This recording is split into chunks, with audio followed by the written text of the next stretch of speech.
சமீபத்தில் நீலம் புயல் தாக்கினப்போ சாலையோர மரங்கள் நிறைய பாதிக்கப்பட்டது உங்க எல்லோருக்குமே தெரிஞ்சிருக்கும். இப்படி பாதிக்கப்படுற மரங்களை நாம யாரும் பெருசா கண்டுக்கிறது இல்ல. ஆனா சென்னையை சேர்ந்த மருத்துவர் பார்த்தசாரதி இந்த மரங்களுக்கு சிகிச்சை தராரு. மரங்களுக்கு சிகிச்சையா? கேட்கவே வித்தியாசமா இருக்குல்ல. அவர் அப்படி என்னதான் பண்றாரு தெரிஞ்சுக்கலாமா? ஒரு 7 வருஷத்துக்கு முன்னே ஒரு புக்கு மெடிக்கல் சீரியல் ஒரு வார இதழில் எழுதியிருந்தேன். அது மிஸ்டர் போன்ஸ்ன்னு. அது ரொம்ப பாப்புலராகி அது ஒரு புத்தகம் வந்ததுனால அதுக்கான ராயல்ட்டி எனக்கு கொடுத்தாங்க. அது 7500 கொடுத்தாங்க. இந்த ராயல்ட்டியை ஒரு நல்லதுக்கு ஏன் யூஸ் பண்ணக்கூடாதுன்னு முதல்ல இதை மரம் வைக்கிறதுக்காக அடையார் இந்திரா நகரில் அது மேலே ஒரு 7500 போட்டு 10 மரம் வச்சோம். விளையாட்டாக வைக்கிறோம். ஆனால் அந்த மரங்கள்லாம் வளர்கிறதுக்கு 5 to 6 வருஷம் ஆகுதுன்னு நினச்சிருந்தேன். இங்கிலாந்து போனப்போ தான் ஒரு ஆச்சரியம், மேலே படிக்க போனப்போ தான் ஒரு ஆச்சரியம் எனக்கு தாக்குச்சு. அங்கெல்லாம் மரத்தை ரொம்ப கஷ்டப்பட்டு வளர்க்குறாங்க, குழந்த மாதிரி பாதுகாக்கிறாங்க. மரத்தை சுற்றி 4 அடிக்கு 4 அடி நல்ல மண் வச்சு அது ஒரு கிரில் போட்டு தண்ணி ஊப்புற மாதிரி பண்ணுறாங்க. ஆனால் இப்போ 8 to 10 வருஷம் ஆகுது.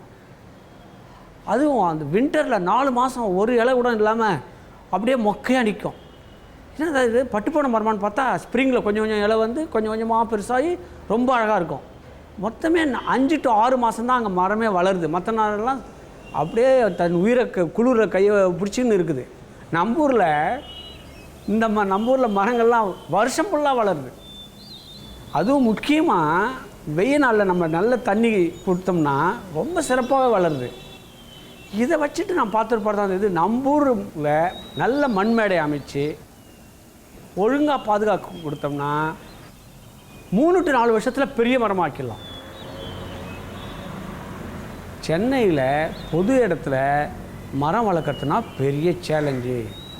ரோடு ஃபுல்லாக ரப்பிஷு, நம்ம நடக்கிற இடம்லாம் பிளாட்ஃபார்ம்லாம் ஒரே கல் இல்லாட்டா கேபிளு. இதெல்லாம் சரி பண்ணாமல் மரக்கண்ணை வைக்கிறது மரம் வராதுன்னு புரிஞ்சுக்கணும். பொது இடங்களில் மரம் வளர்க்குறது ரொம்ப சாதாரண விஷயம் நான் நினச்சேன். ஆனால் டாக்டர்கிட்ட வந்த பிற்பாடு இது வந்து ஒரு சேலஞ்சிங்கான விஷயன்றது அவர்கிட்ட வந்த பிற்பாடு தான் எனக்கு தெரிஞ்சுது.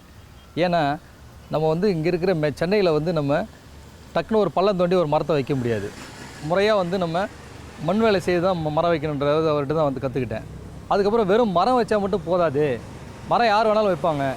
நம்ம மரம் வைக்கிறதோடு இல்லாமல் நம்ம அதுக்கு ப்ராப்பராக அதை பாதுகாக்கிறதுக்கு ஒரு மரக்கூண்டு வைக்கணும். மரக்கூண்டு வைக்கிறதும் இல்லாமல் தேவையான போது தண்ணியும் ஊற்றணும் அப்படின்றத அவர் நிறைய சொல்லி கொடுத்துட்டு.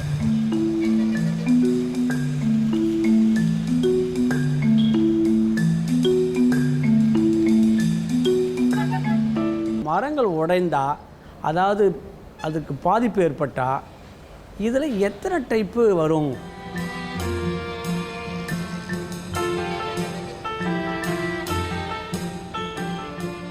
மரத்தண்டு மட்டும் உடஞ்சி பட்டை நல்லா ஒரு பக்கமாவது நல்லா இருந்ததுன்னா அதை ஒழுங்காக கட்டு போட்டால் அது கூடிடுது.